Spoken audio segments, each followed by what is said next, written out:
Welcome to KGXT, Gen X Talks podcast, live from Central California. Making plans with the boys. I'm gonna hit the town. Yeah, I'm gonna make some noise.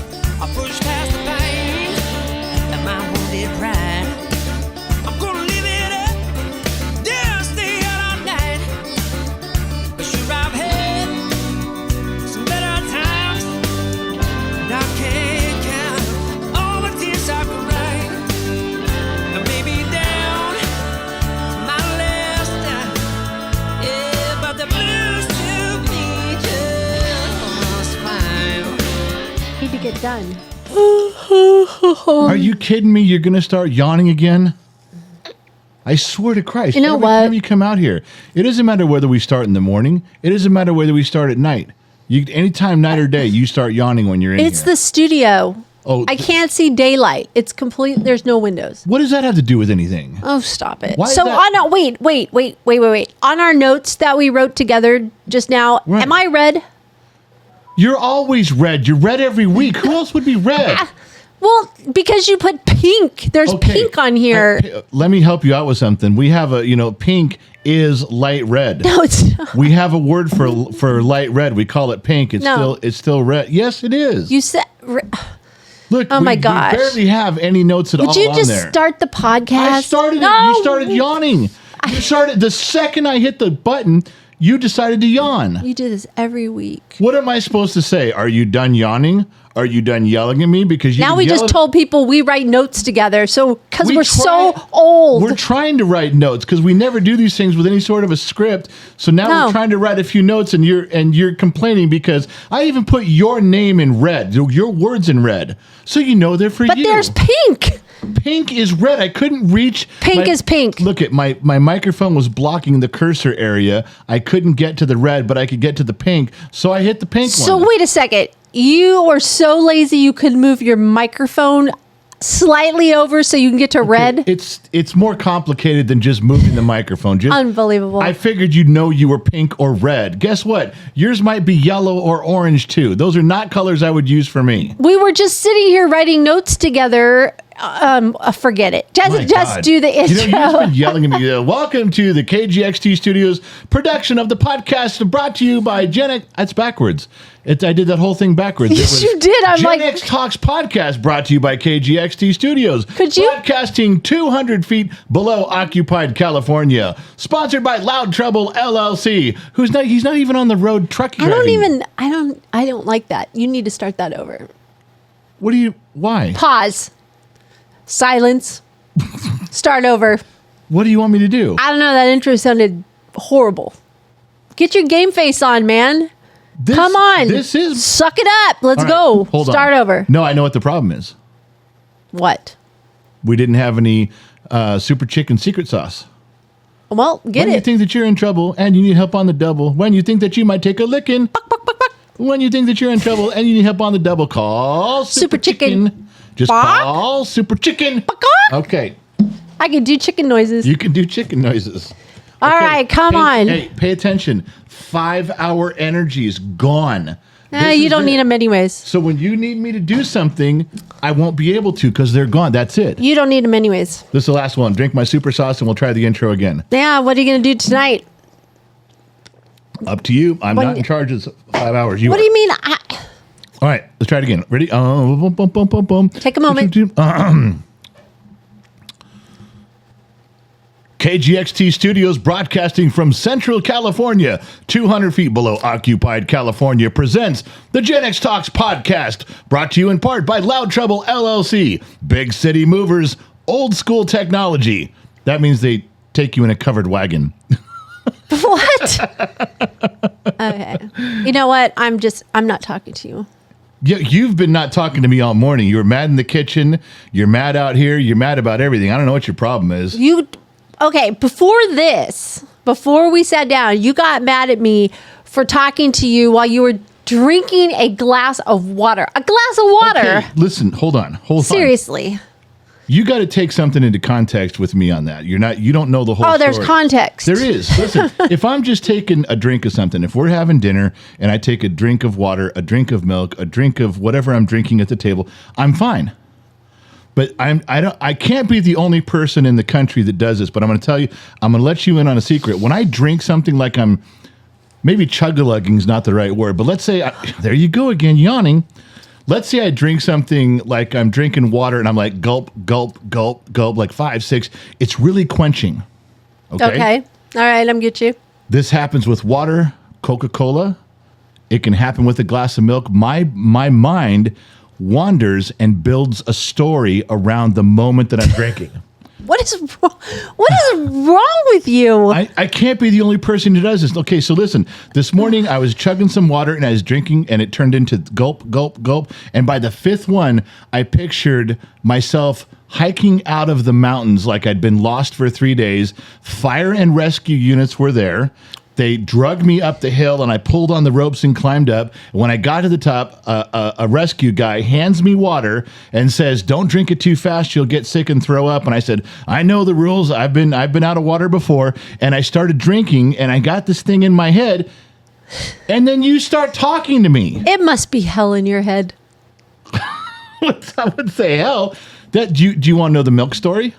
I got a milk story that I've been doing for like 25 years. So I don't know. I'm kind of scared. What's in your head? If I drink milk and it's quiet, there's no one around. Okay. I picture in the future, like 50 years in the future, a dark city with soot, like industrial soot everywhere, and I'm dressed up like the Mr. Peanut guy. I got a top hat and a coat and a tie like Mr. Peanut. And that's a visual. Yeah, like the Monopoly guy, but taller. Okay. Do you look like a peanut? No. That's the peanut guy. No, but I'm trying to describe class, okay? And I chose peanut. So listen. So I picture going, and everybody's poor. Okay. Everybody's poor. And so I walk down the street, and there's these kids playing in the street with sticks and stones and. So wait a minute. Let me get this. So you're the demolition man dressed as the peanut. Oh my gosh! You got to stop right now. Let me finish my damn story. Okay. So then this is if I drink milk in the middle of the night, so I go down and I take one of the kids. I'm like, "Would you like something to drink?" And they're poor and they have barely any clothes. "Yes, I'd love something, sir." I take him into like the soda shop. I take him into the cafe and I let him have milk and cookies. I don't even eat any. I don't even drink any. I just watch him. It's like $13 for a small glass of milk. And I pay for this child. He's so thrilled. He's so happy. He's got a couple cookies. When the child drinks the milk in my story in my head, that's when I drink the milk, and I picture this child quenching his thirst on milk that was given to him by this old man. The kid hasn't tasted milk in months because it's so expensive, and I gave him that, and then I'm feeling that. Why are you looking at me like that's a weird story? Am I the only one who does this? Come on, this is like, I'm telling you, okay, here's my Coca-Cola. Sometimes I'll drink Coca-Cola. Oh, what vision comes into mind with Coke? It's simple. And not Coke the drug. You're fucking up my story. This one, everyone will relate to. Yeah, well, let's see. So. Okay. Yeah, you hope so. I hope so serious. too. These are real things. I'm not making these things up. This happens. Your mind is. This happens to me when I'm doing these things. I'm not. Okay, really go. Okay, Coke. I drink Coke, and sometimes I can chug a Coke and hold the can up on a warm summer afternoon, and I think to myself, I'm really going to miss this when I'm dead. I do that. So you're not sleeping in that one. That's how you feel when you're really actually drinking it. I'm not sleeping in any of them. I'm daydreaming. I'm just sitting there doing it. This isn't a thing when I'm asleep. I sit down. If I have a glass of milk in the middle of the night in the kitchen when no one's there, this is what I think about visually when I drink. Okay. When I drink the Coke, this is what I think about when I'm drinking a Coke. Again, I hold up the Coke and I think I'm really going to miss this. It must be hell in your head. It only bothers me when you start talking in the middle of a story. I'm not talking to you in the middle of the night. I was drinking water this morning, and I was chug-a-lugging, and the fireman was just about to hand me the water, and you come in and start yakking, and I can't fit your voice into this Hills rescue scenario. I can't tell what's going on in your head. So how would I know? So I'm not supposed to talk to you while you're drinking at all. Now Or chug-a-lugging. There we go. Because he explained in the So beginning. I have to watch to see if you're chug-a-lugging. That's what I'm trying to That's the tell rule. you. I tried in the beginning. Okay. I said if I'm just taking a sip of something, I'm fine. Okay. But if I'm chugging something, like if I chug A&W root beer, I go back to being 12 years old at my grandma's pool, and she's making us root beer floats. I go to these scenarios every time I drink something where I'm chugging it. You are whack. Well, you married me. Yeah, I know. I didn't know what I was asked me getting all these into. questions when we got married. Yeah, oh man. Okay, how many times do you think people just fast forwarded through that part? That was an important part of me. That's real. I'm not kidding. I do this every time. Okay, I Okay. get it. I'm asking for people, if you're listening to this or watching this and there's a comment section, please tell me that I'm not alone. Please tell me some of you have these. Oh my you guys kind of think goodness. about what? Oh, okay. Now you're asking for support. Yes, God. Whatever. Okay. I am asking for support. That I is don't want to be so alone. sad. You want to know if you're normal or not. Well, Could you please comment so make I know me that I'm feel normal? Make me feel okay. That I'm with not this. the only one that does this? Good going there. So wait, Oh, yeah. are you But- okay? Let's get back to the podcast. Okay. Are you gonna What?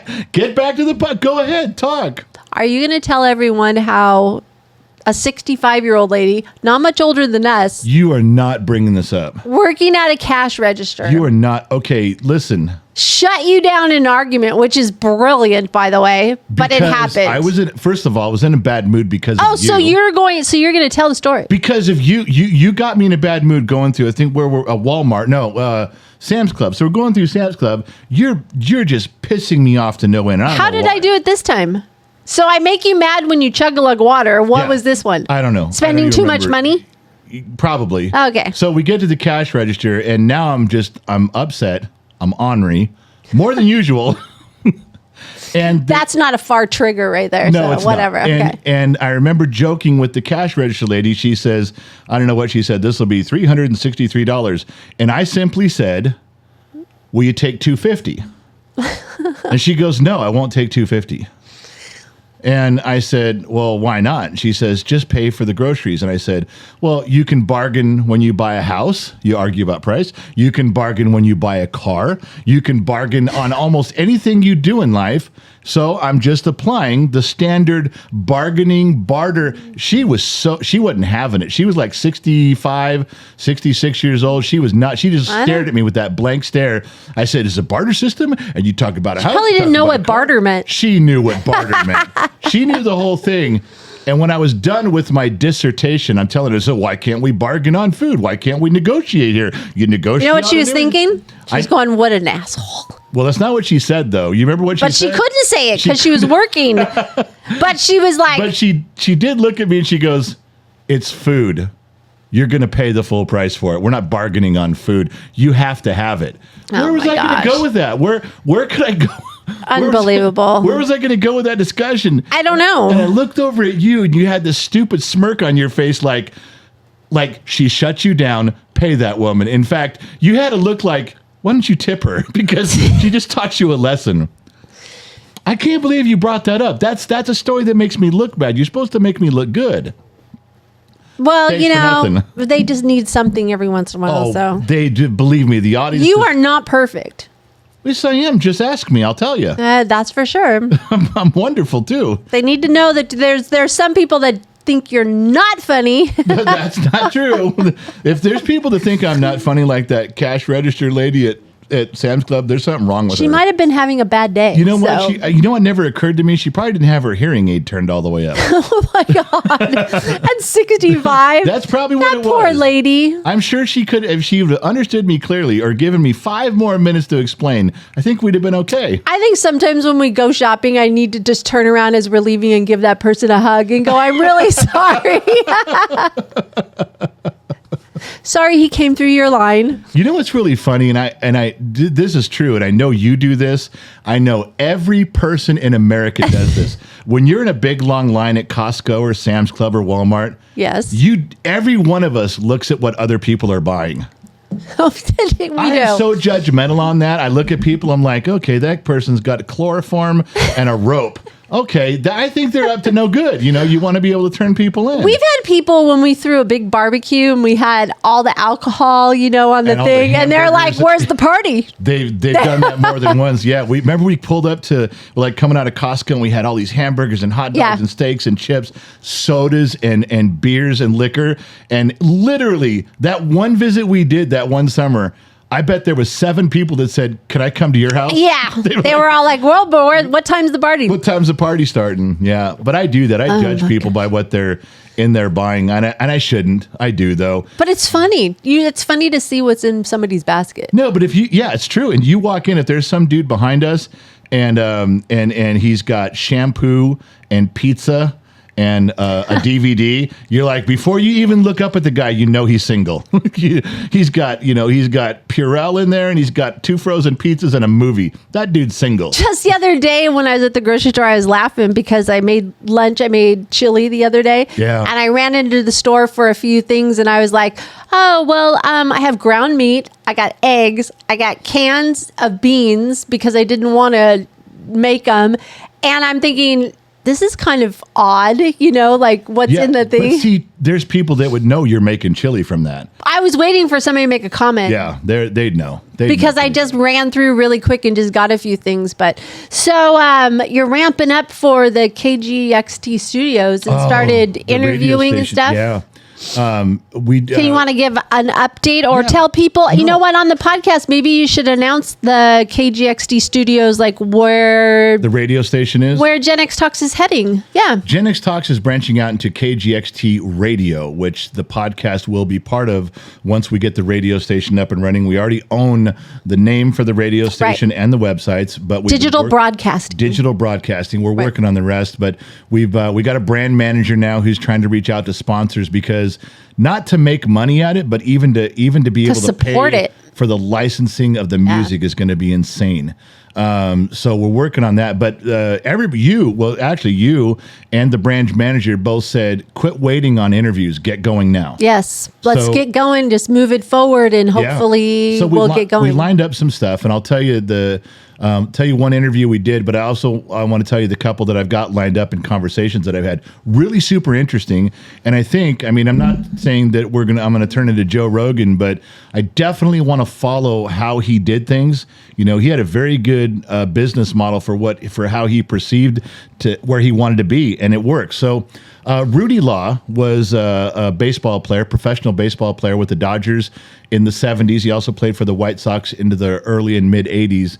And he knows all the locker room stories. In other words, if you try to get Steve Garvey to sit down or Ron Say to sit down Good luck. and say, tell me all the stories in the locker room, then it'd be hard, because there are a lot of money to get them to come and sit down. But Rudy Law, you know, he doesn't charge a bunch of money, and he was in the same locker room as all the rest of them. Yeah. He saw the same thing. So I'm trying to because Rudy's a nice guy. He's kind of like the fly on the wall. Yeah, but we know Rudy. We've met him before. We have. We asked him to come out, and he was wonderful. He was gracious.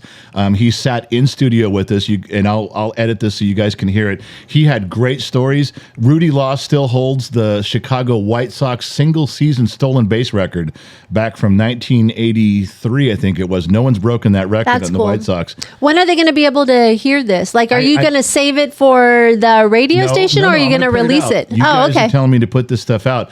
But it was a 2-hour interview, and awesome. I have to edit it, so it's going to take some time.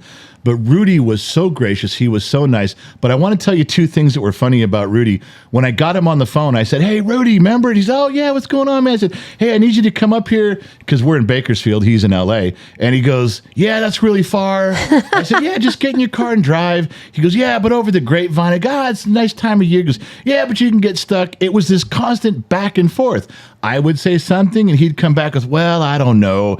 And I'd say, well, you could do this. He'd come back with, well, I'm not sure. We did this for 5 minutes. I said, Rudy, if I kick you a couple bucks, you want to come up? He goes, now you're speaking English, my man. Because Rudy and I are friends. He made fun. He says, don't tell me a white boy can't give me gas money. I said, all right. Well, that was the one thing that was super funny. Then we did this interview, which he was just one of the greatest people you could do an interview with. Then he's leaving, and you had made lunch. Yes. And he's walking out the door. Yeah, he said he had to And leave because he wanted to get home. I gotta leave. And you said, well, I was just gonna make lunch. Remember the first thing he said? He pokes his head in your kitchen and goes, Unless it's meat. Unless there's some meat. If you got some meat laying around, I'll grab some meat on my way out the door. And you said, well, there's the meat, but I put it in chili. And he goes, is it ready?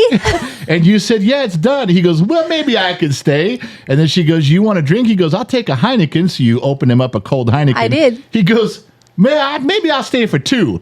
And then he goes, well, 3 is my limit. Yeah, that's right. So we ended up being in the kitchen for another hour. Yeah, it was great. And he was telling some more stories, which was fun to have him. awesome. Then we took some pictures with Rudy.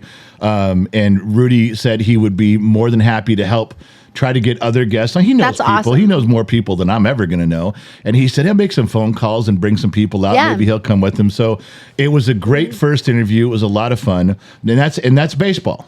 And I think that can grow into more people and more, because the idea is you get Rudy in here, maybe he knows 2 people. The next 2 people, maybe they know 2 more people. What was the commercial that did that? If you tell 2 people, And then they tell 2 2 people. friends tell 2 Two friends. What was that? shampoo, Pert or something Purell? Oh my gosh, I It was can't think it. It was a commercial way back in the day. Yeah, it was a. If you tell 2 people, then you tell 2 people, and they tell 2 friends. Yeah. Oh my gosh, I don't know. Something with your hair as a shampoo. Anyway, so that was baseball. I can't We've even got remember. Bruce Chandler coming up. Bruce Chandler was a big radio DJ in the 70s, 80s, and early 90s, and down in San Bernardino and Los Angeles, big radio stations. We're doing an interview with him on Sunday. And here's 2 things you might find interesting. What? And you do realize that you're on camera, so while I'm talking to you and you keep looking at your phone, all people see is you staring down like this. I know, I'm trying to find the commercial. But you were doing this before. We weren't even looking about the commercial. You've literally spent half this podcast looking down. That's all they see is you looking down. Oh, you're telling a story. You're supposed to look at the person telling the story. Oh, I am. You are now, but you weren't before. Oh, my God. by the way, it was Fabergé Organics. I got to take your phone away like I do the kid. Put Oh your phone my away. gosh. I have to. You got to put your phone away. Jesus. I was Dancing informing Christ. our friends that we were in the studio. They could go on the studio cam. You know what? What I want to do is when you start looking down, I want to go I'm also writing notes. over here. I'm also writing notes. I don't care about your notes. You're supposed to be paying attention. If you don't find me interesting, Annie's mad again. Because you're making me mad again. Good God, woman. All right, go. You were talking about Bruce Chandler. See, Okay, I'm a mom. I can multitask. Okay. I can hear you yapping here. I can hear kids in this ear, and I can actually But function. you're also a wife to a man. You know that I need special attention. Oh my God, way over the top special attention. Okay, so Bruce Chandler. Sorry, I hurt your ego. Yeah, please. Thank you. Thank you. You for have saying my that. undivided attention. Thank you Please very tell me much. for the 100th time about Bruce Chandler. I'm glad you brought that up. So Okay, Bruce let's is make this coming out. 101. 101. So Bruce I is can't coming out. wait. Big DJ. He knows He's not coming out. He's not coming out. We're doing the interview. You just lied. Zoom call. There Zoom call. we go. But Bruce is being interviewed. Aren't you We got glad I some- know about this? I wish you hadn't said that because they would have thought he's coming out. I was deliberately leaving that part out. But thanks for fucking him. You never mind. Go back on your phone. You were better when you were back on your phone. Not fucking up my whole routine here. Bruce is going to be interviewed. We got a couple hours with Bruce, undivided. He's got a ton of stories from the 70s and 80s in music groups and other DJs, and maybe that'll grow into something. Now, I wonder if anybody remembers him. They will. When What they hear his radio voice. stations was he on in the 80s, right? Was big it one 70s for- and 80s? The big one, the two biggest radio stations he was on was KEZY out of San Bernardino, and that's huge. That is a massively big station. Still Okay. is, I think. But it Okay. was in the 70s and 80s. It was like it. Okay. And they covered all the way to the beach, too. So it was, Oh, it was wow. a big thing. Okay. In the 80s, he was on KIQQ, which is Pop 40. KIQQ. Yeah, and I was a part of that. Okay. I was actually plugged into KIQQ when I was a kid. I do. I remember that Weird station. stories, but we'll get to those some other time. Anyway, the other 2 I've got is military about Israel. One guy, and I won't mention who they are or how we know them, but one I want to have on has an incredible amount of military intelligence and can very simply explain the structure of what's going on and the dangers. Like, okay, you want to know what to watch out for? It's this, this, and this. That's it. He's extremely good at that.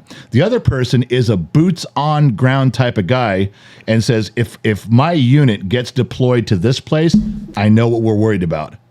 If we get deployed to, like he said, if he gets deployed to an aircraft carrier in the Mediterranean, he goes, they're worried about Hezbollah and chemical weapons type of a thing.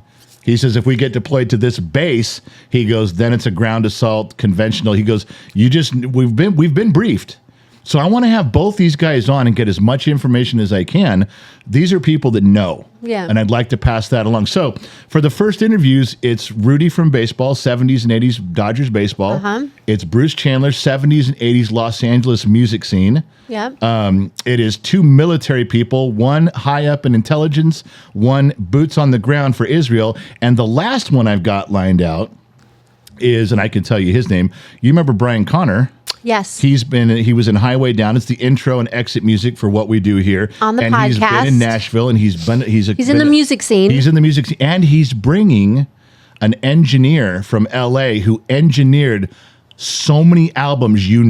I looked him up because I'm like, who is this guy? And Brian goes, no, you got to let me bring this guy in studio. And I said, well, who is he? He gives me the name, and I look it up. I'm like, he did all these albums. He knows all the musicians. He's got all the stories of what goes on when the drinking, the drugs, the girls in the studio go on, and we get all that. So we're scheduling the time to come out for that. So That's cool. Starting off with KGXT Radio, moving in that direction. You guys said to go. I'm starting to go as fast as I can with people I know. Yeah. The one person I'd like to get on that I can't right now. I could have 3 weeks ago. Why 3? Because a personal friend of mine is the liaison between the drone program and the Pentagon. Yeah. And he was ready to come on and talk about all sorts of stuff.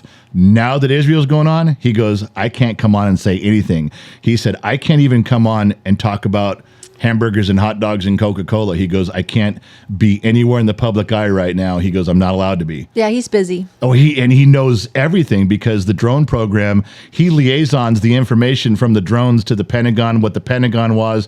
It's incredible, but I can't. Maybe we'll have him on later. Yeah, after the war's over. After everything's over. After it becomes declassified. So I missed my window with him a little bit. Oh, well. But I'm not exactly happy. I said you and the brand manager, because the radio station has a brand manager looking for sponsors. I'm not super happy with the two of you.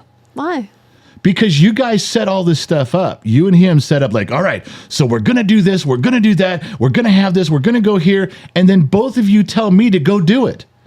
I'm like, why do I go? Well, you're the voice. You're the voice. You're the face of the company. Go do what? Okay, like when with advertising, if we have a sponsor situation, I got to go talk to them first.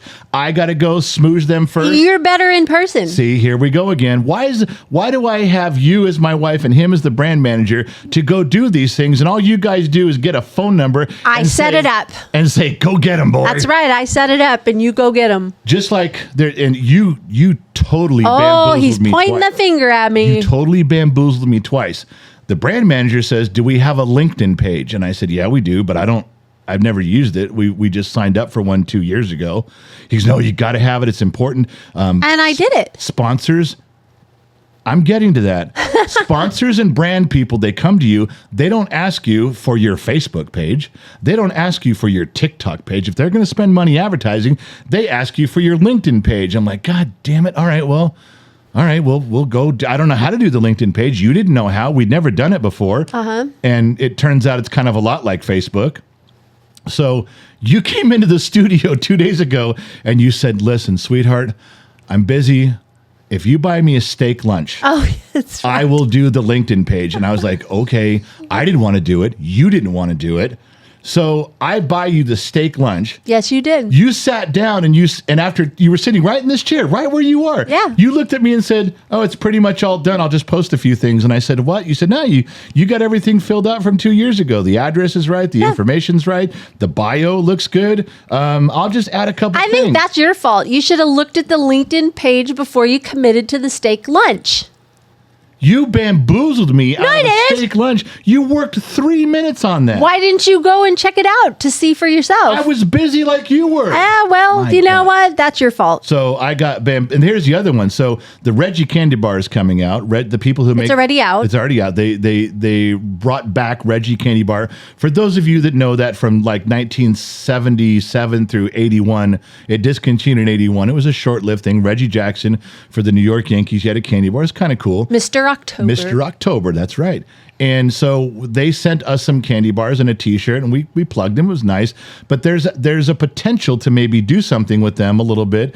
And so you set up this Zoom call, you set up this Zoom meeting, And then I said, go get him, baby. and then you, me, and the kid get on the Zoom call with them, and everybody does an introduction, and you look at me and go, "Okay, you have the floor." Yep, exactly. I was like, "The floor for what?" I'm not Gen X Talks. I didn't even know You and the kid are. You invited me to the meeting. I was just a tag along, and all of a sudden, You and the kid are Gen X Talks. that's twice you bamboozled me Oh, here with we this go. thing with you and the brand manager. Just You like, know what?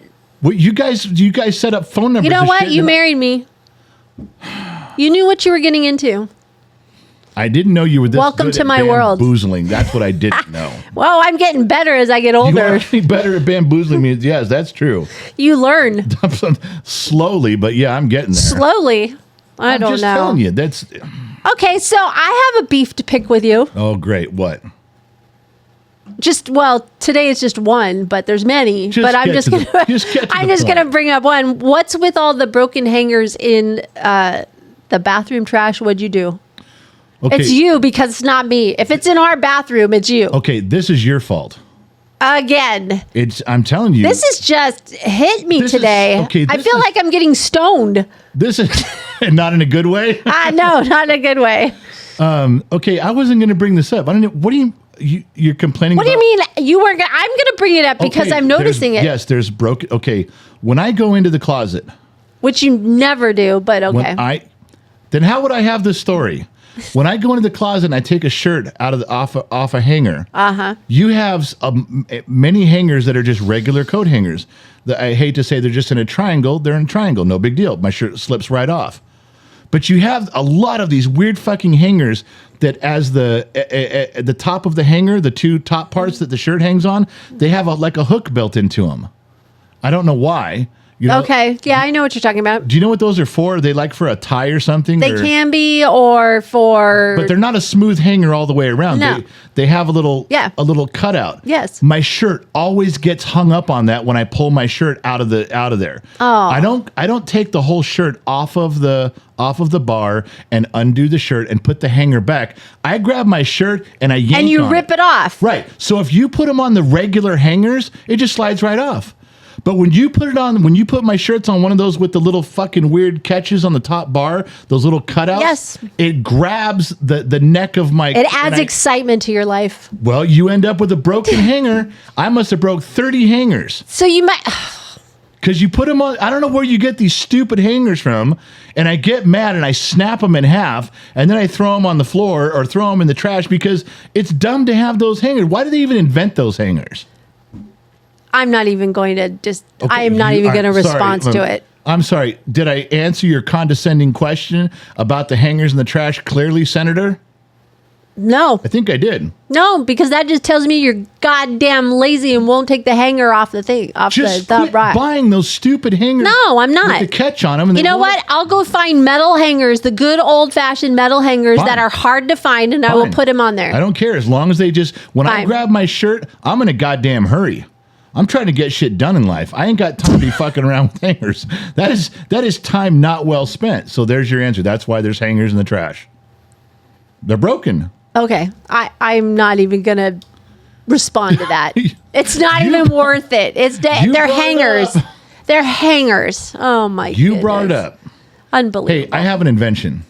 Oh, here we go. No. There's that hell inside your head. Go ahead. Okay. This is gonna be good. I don't know how many people sleep with their TVs on all night long. Oh my God, I hate it with a passion. But I have a husband. You've gotten that, used to it over the last No, 30 I years. really haven't. But okay. But the problem is, and we've argued about this before, is that there's nothing you can fall asleep watching that has a constant volume level. If you put on a movie, let's say you're watching Mission Impossible or something, and you set the volume and you settle in, you're kind of listening to the TV or listening to the movie, there is going to be explosions or something or screaming. Yeah, it's like I'm sleeping in a war zone. Yeah, so we can't do that.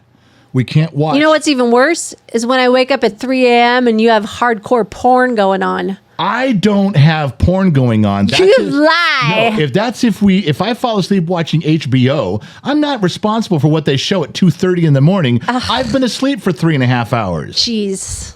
Yeah. I wake up and I'm like, I know. What is he having sex in bed next to and me? You get mad at me for that. Like, yes. I'm asleep. You actually have to wake me up to yell at me. Like, yes, I do. Look what you're watching, and I'm getting woken up, going, I don't even know what channel we're on. Is that in your dreams too? No, not at all. Okay. So, Oh my God. why do you get sidetracked on the dumbest things? No one was talking about porn. You and were here we talking are. about loud, noises. Okay, I'll watch porn quietly from now on. So if you have to be. So careful. what's your invention? We're not even trying- there yet. My God, you're frustrated. I'm trying to get to the invention. Well, I'm trying to keep on track. Okay, well, so You went off on Mission Impossible, and you I'm went waiting on for to- the invention. and you went off onto porn. Okay, well, bring it back around I'm and let's trying talk to. about the invention. Go. Oh, my I'm waiting. God. Man, it takes a long time to get to the invention. I'm trying to calm down. I'm woosawing my ear woosah right now. Let's take a moment. It's moments like this, ladies and gentlemen, that I am reminded of one of the greatest philosophers of the 20th century, a man named Iceman from Bodfish, who looked at me one day across a bar and said, the immortal Men. words, chicks, man. Men. Chicks. Men. That sums it up. Men. You can borrow that. You're welcome, America and Denmark. You can use that one. Okay, so the closest I've been able to come to, as you know, is Big Bang Theory. I can turn on Big Bang Theory on our TV. I can set the volume to 18 or 19, and the only thing loud on Big Bang Theory is their intro music. Or they're, yeah. So if you can get past that, you're okay. The rest of it plays at the same level and everything's good. Okay. What if there was an invention on your TV that controlled the volume output? Like there was a little microphone at the speaker of your TV, and if it starts to get loud, the program, the app, the machine, the invention turns it down. Before we even hear it, it turns down the gunfire and explosions before it comes out the speaker. Have you ever looked on the settings of the TV to see if it even has that? What setting would I look for? Go to sleep without gunfire setting? What setting would that be? I don't know. I bet you there's something on there. These These are smart TVs. and I am a smart person coming up. Look at I want to invent a smarter TV. Because there should be an invention, a setting where you can go on an app and it says, look, you set the level that you want this speaker to put out whatever you want. Then you can turn it to any movie, any channel, any concert, and it always keeps the output at the same level. If it's low, it raises it up. If it's loud, it lowers it down. Tell me that's not a brilliant invention. You're boring me, man. I'm yawning. God, there's some dude right now listening to this podcast scribbling. Yeah, you just gave away your invention. Scribbling like good a going. mad dog. He's right. This is a good goddamn invention. Good here. going. Okay. Really good going. Look at my head is full of great ideas. Yeah, yeah. Okay. Full of great ideas. Right. So what? Oh my gosh. You know what? One of the greatest gifts you ever bought me? But before we leave, No, can you I'm tell me leaving. that was a great invention? Yeah, it could be. Okay, but somebody thank you. just stole it. Well, I gave it away, kind of. Whatever. Listen, I'm a very generous person. Just ask me, I'll tell you. Okay. So What's a gift I gave you? One great that gift. I absolutely love. Your son. Your children. The dog? God. No, it's a Roomba. Don't start with your But fucking hold on a Roomba. second. Yesterday, I think you were in a trance because I swear to God, you were staring at it for like 20 minutes. I'm not. I've got problems with your Roomba. I really do. Wow, he's got problems with a Roomba. Okay, this is not a daydream. This is not psychotic. This is not my brain working incorrectly. I need to tell you something. First of all, there's two things I want to tell you about your goddamn Roomba. Yeah, I know, I'm boring you again. Here I'm we boring you go. again. Go ahead. So I was watching your Roomba, and it is either lost or it's being very thorough. I'm going with thorough. Because that fucking thing, I was watching it go under. You got those 3 chairs by the front door for putting on shoes and stuff. Yeah. So it's going under the chairs, beside the chairs, through the chairs, spinning around in circles under the chair, the next chair, and it leaves and comes back. So it's either lost and it can't figure out what the fuck it's doing as a Roomba. It was having a good time. Or it was like, oh, it's still dirty. I'm not done yet. Okay. And I was trying to watch it to see what it was doing. That's when you caught me. I was staring at it, trying to see if there was some pattern. I was trying to figure out, does it have a dirt sensor? Does it know that it's not done? Or does it have a sensor looking around going, where the fuck am I? I need to go home. That's when you caught me looking. I was trying to figure out what it was doing. Now, it's your Roomba. What's it doing? It's cleaning. Yeah, we know it's cleaning. We were on the topic of lost or doing a thorough job, and you said cleaning. Which one was it doing? Tell me. It's not lost. It was cleaning. You're sure it's not lost? I'm positive. How do you know when it's lost? When it gets stuck and it says, I'm lost.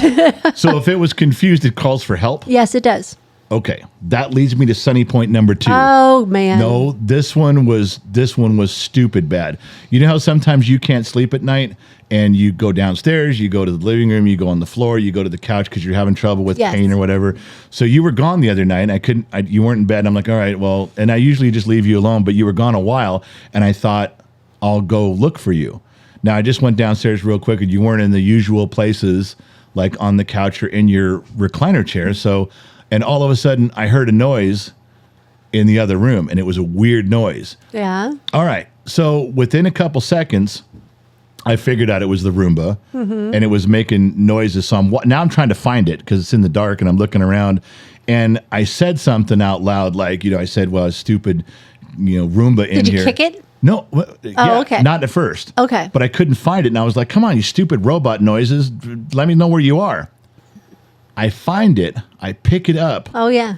And I'm walking away, and I hear from the room I just was in a voice go, I am a robot, bleep, bleep, bloop, bloop.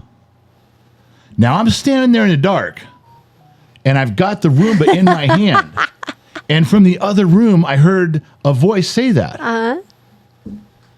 You know what it was? What? Oh, I spent hours trying to figure, and I knew it was Alexa.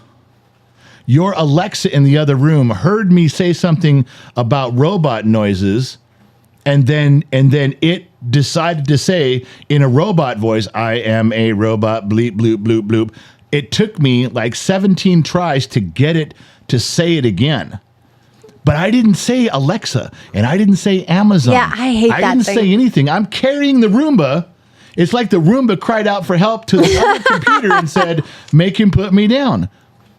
If you do that, if you have an Alexa or an Amazon, you tell it, say, talk like a robot or make a robot noise or speak like one of them. Like I said, it took me a bunch of tries, but it'll do it.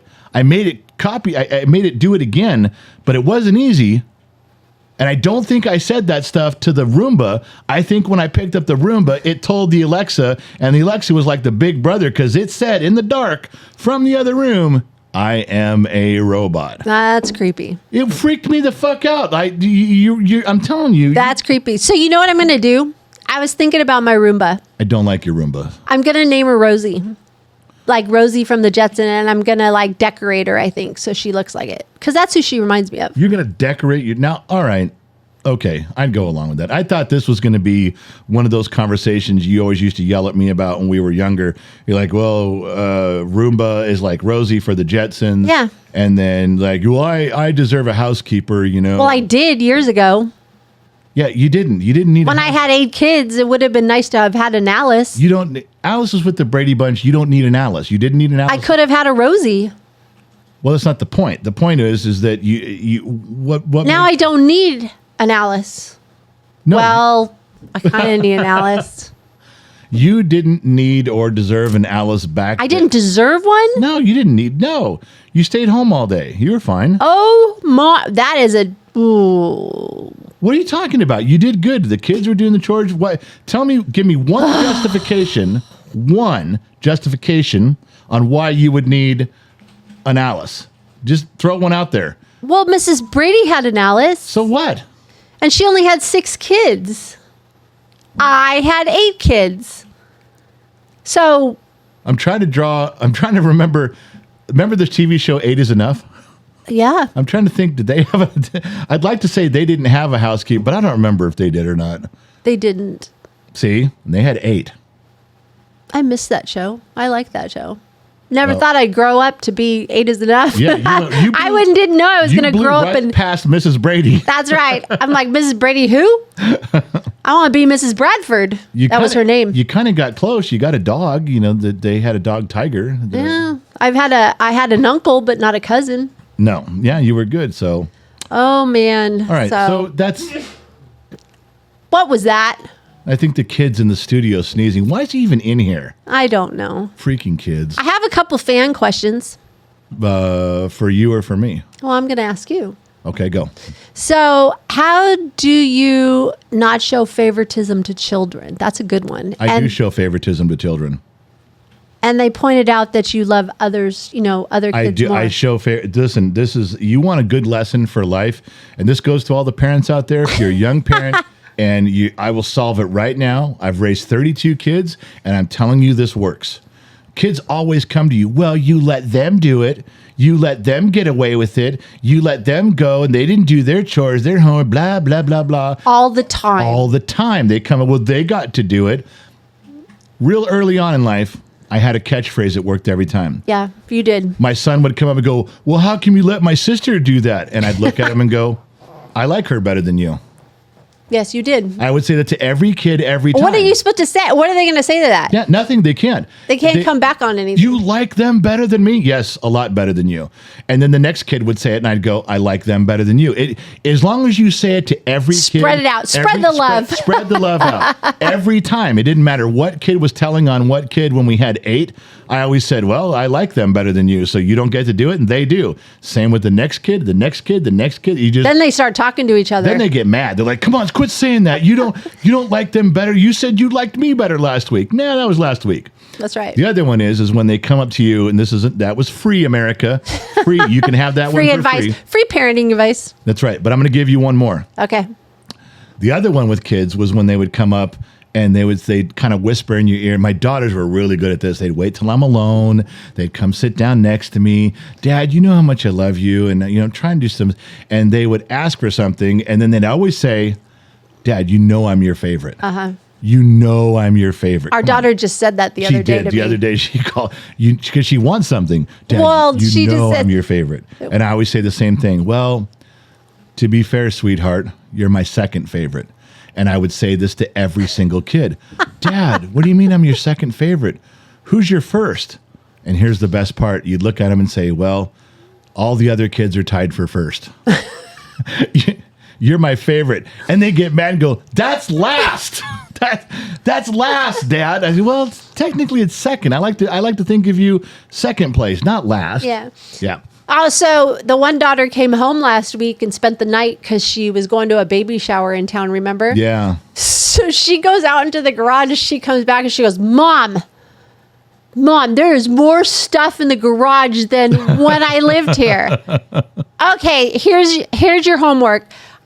You need to clean this up, she says. I am not going through all this stuff after you and Dad die. That's what she said. She stays in the spare bedroom. She comes out of the bedroom and she goes, all right, so I put the towels away. I loaded the dishwasher. I hung up the stuff. Yeah. I rearranged the room a little bit. Dad, you need to get some better lighting in. There's not good lights in that downstairs. I'm like, you've been here for half a day. That's right. And you're giving us instructions. Mom's got to clean the garage. Yes. I have to fix the lights in the bedroom. Like, go home.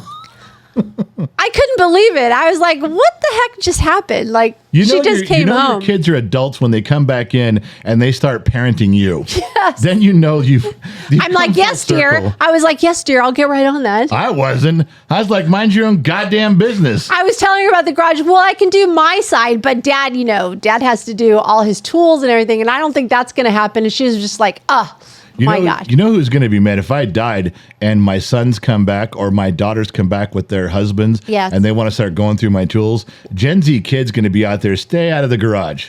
You don't know what's going on here. It's all mine. You're going to padlock the whole thing. Probably. And go, you're not getting into this stuff. Probably. That's what he's very possessive about that. So, I I wrote down some headlines that I want to share with you and get your reaction to. Okay, go. Are you okay? Yeah, I'm fine. Are you all right? I think so. Why don't you hydrate while I look at headlines? Go Okay. ahead. I'm going to look at my screen. Is that okay if I look away from you? You know, I don't want to cause a complex or anything. Yes, princess, go ahead. Okay. So 51-year-old man becomes a doctor So? after being an auto mechanic for 25 years. Get busy. No way. That's hard to do. You did. Oh my God. So many things pop in my head with that. One is it's now a running joke, but mechanics have had these real conversations, with doctors about how, like, look, you tell a doctor who's a customer and he's like, well, why do you charge so much? I don't know, because you're a doctor. You work on two models, male and female. You got the same two models for 2,000 years. They haven't changed. You keep learning new stuff about them, but you got the same two things. I'm working on cars that change every 6 months. There's 30 manufacturers. There's 30 brands. There's 10 different models that are changing engine sizes, transmissions. And I got to be an electrician, a machinist, a plumber. I have to be a welder. I have to be an automotive technician. You just got to be a doctor on this stuff. I never thought of it that way. Well, that's a real conversation. I know there's jokes about it. There's written down jokes, but So I bet you this guy's a really good doctor. oh, he's probably incredible. So we've had those conversations, and one of them, the story goes, the mechanic says to the doctor, "Why do you make $200,000 a year and I make $60,000 a year as a mechanic? You work on a heart. I work on the engine." You replace valves in the heart. I replace valves in the engine. Yeah. Your heart beats and runs. So does my engine. It's the same thing that you're doing. Why do you make so much more money than me? And the doctor leans in and says, "Try doing all those things with the engine running." Oh. It's like, oh. Wow. I got one more. I got another. It's an automotive joke story. You ready? Oh, gosh. Here we go. This guy was a proctologist for 20 years, and he decided he wanted to be a mechanic. So he goes to like a tech school, goes through 9 months of the tech school, and he passes everything. And at the end, they said, okay, the last thing is you have to take every student has a car. You have to rebuild the engine from this car.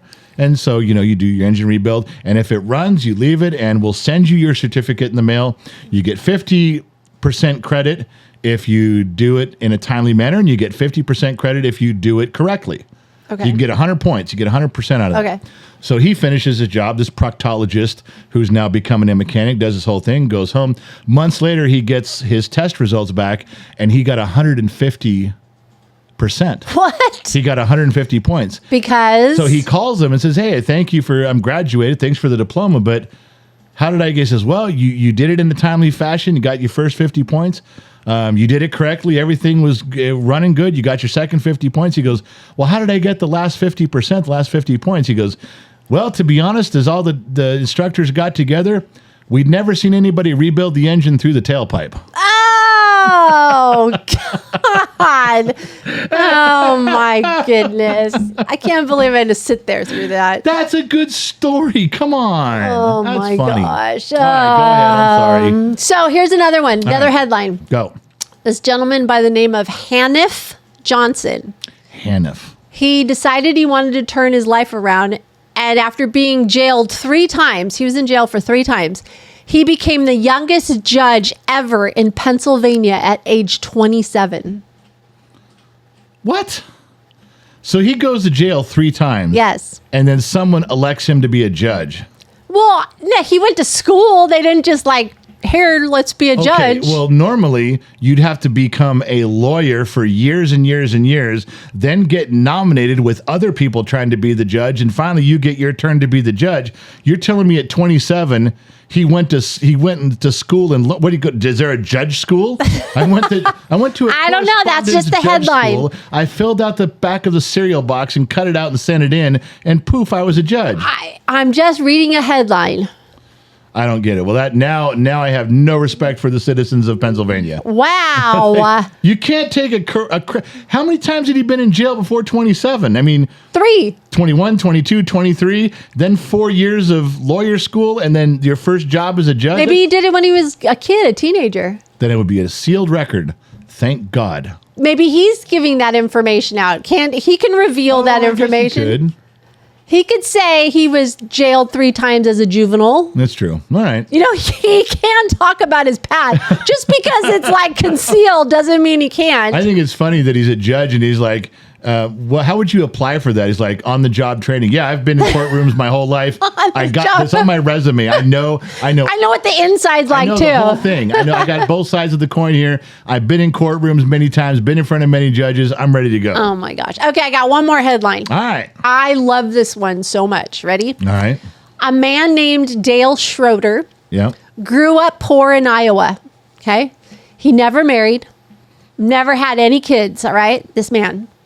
He worked as a carpenter at the same company for 67 years and Jeez. owned only 2 pairs of jeans. That's it.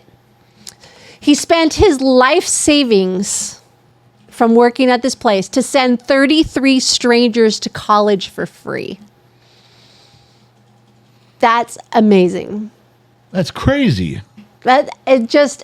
I think it's amazing. Okay, why did you throw in there about the 2 pairs of pants? What does that have to do Because with he just lived simply. So he probably, all his money that he made, he gave to somebody else. 33 other people. For 60 years? No, that's not what I said. He spent his life savings to send, he's worked at the same company for 67. And when all his life savings, all the money that he made at this company. It makes more sense if you say, at the end of his life, when he's ready to die, he takes his savings, puts 33 people through college. If you tell me that he is starting at 22 years old, every extra, he buys food, buys groceries, pays his rent, feeds his cat, and then gives his paycheck to someone going through college. If you did it that way for 60 years, that's either psychotically crazy or you have the dedication of a real life saint. I don't know. They didn't go into details how he did it or if he did it after he retired or what he did. But I think that is just absolutely amazing. Well, if you think that's an amazing guy, you married the wrong guy because I do not have it in me to do that. My constitution doesn't run that deep. I'm sorry. I'd love to say I'm that noble. I don't think I could do it. Well, we've fostered kids. Especially with my wife's spending habits. We've fostered kids and we've adopted kids. So we've spent money on other children in the world to better them, to give them a better life. So I'm not as good as that guy. No, I'm not even close. That makes me feel bad. Like I should do more with my life. Well, that's in my headlines, but I was wondering, I've been pondering this question. I have a question. Why are you raising your hand? Because I'm like, I just think this popped into my head this morning. Okay, go. I had to write it down so I wouldn't forget. So I was thinking, when I get older. Why are you laughing? What's so funny? Because I think this is a funny thing. When I get older, do old people become attractive to you as you get older? Like this. Like when I'm 70. Are you going to ask me if you're going to be attracted to a 70-year-old man? Like when I'm 70, are 70-year-old men going to look hot? Do they look hot now? This is... No. Are you attracted to a 70-year-old man right now? I don't know. I'd have to see some pictures of 70-year-old men. But it's like a concern. I'm thinking, as I get older... Wait a minute. What do you mean it's a concern? Are you afraid it might happen? Are you afraid you're going to be 72 and go, oh my God, look at that guy? Are you afraid it's good? That's what you're worried about? Yeah, I'm going to have my walker going, hey, you're hot. You're trying to catch him in your walker? That's right. Hey. What? Come on, did you ever think about that? When you're 70, are you going to be attracted to 70-year-old women? No. And I already know why. I already know. I've known this my whole life. So you're hoping some 23-year-old girl... What? I have an age range. Oh, you do? I do. Okay, what's your age range? Like 30 to 40 years old, like 32 to 38. What? Yeah. When I was 17, those are the chicks I liked. When I was 50, those are the chicks I got. That's just so you're going for the 90-year-olds. What? So you're going to go for the 90-year-old women when you're 70. Because you said when you're 17, you were going for the 30 to 40-year-olds. So that was 20, No, that age range, period. Oh, when I was 17, I was looking for that age range girl. When I was that age, looking for that age range girl. When I was 50, looking for that age range. Whoa, wait. When you were 50? That age range. Yeah. I wasn't 30 to 40 at that time. No, I was married to you. I was stuck with you. No matter what. Stuck. Oh, yeah. Ball and chain, dragging me down by the ankles every chance I got. blocking me at every turn. What I'm telling you is I don't have to worry about that age weirdness that you're worried about. I have my age range. I'll be 70 still looking at You 32 old, dirty old man. I'm not even old yet. You're going to be a dirty old man. I just told you what I was attracted to. Why can't I say that? You're talking about being 70 and looking at another 70-year-old. Yes. That's weird. I don't want to have to raise a child again. You're not going to retrain another man? No, I am not. No, not going to happen. Okay, well, I think your scenario is way weirder than mine. I don't think so. I don't think so. I'm not going to be walking around with a walker chasing somebody else with a walker. Hey, that could be exciting. I'm going to tell this girl, you want to be my nurse? Come here. Oh, God. I feel bad for those nurses. We can't talk about the kid because he's sitting in here. I know, just ignore him. So do talk about him and ignore Yeah, him? let's just, yeah. Okay, I don't know what's going on with him the last, month. I can't tell. Part of me thinks that he's in trouble and he won't tell me, like something's wrong. Uh-huh. But the other part of it is I think he thinks he got away with something because he walks around the house with that look. And parents know this. Mm-hmm. All parents can look at their kid. They know something's up. He's got that look like the cat who ate the canary. There's like a feather sticking out of his mouth. But I can't tell. I can't tell what's going on. Remember what I used to say? Maybe I need to go tell him. What? Well, I could tell him right now. He's sitting right there. Remember when I used to tell the kids, maybe you'll get away with it once. Oh, yeah, you did. Maybe you'll get away with it twice. But eventually we'll find out. It may not be that day. No. It may not be like a couple weeks. God, I can't. How many times did we catch the kids I would have hated doing you something? been my mother because you told all the kids that. Sure enough, it always comes out. Oh, yeah. Eventually, whatever it was came out because you gave the "I told you so" speech. I'll bet 100 times. You just got to be 8 patient. kids? Yeah, you just got to be patient. Just ride that wave and it's going to happen. I bet you everybody listening is like, yep. Yeah, there's a lot of patient parents out there. I can even remember being the kid and eventually my parents found out and I was like, oh shit. Like they found out. As my parents were about to find out, I moved out.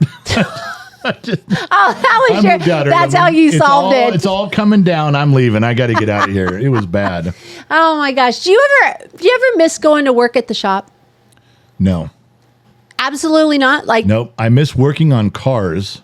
Uh-huh. Like if I'd have had enough money to put a rack on the side of the house, have like we talked about where it doesn't look automotive, Yeah. we discussed that.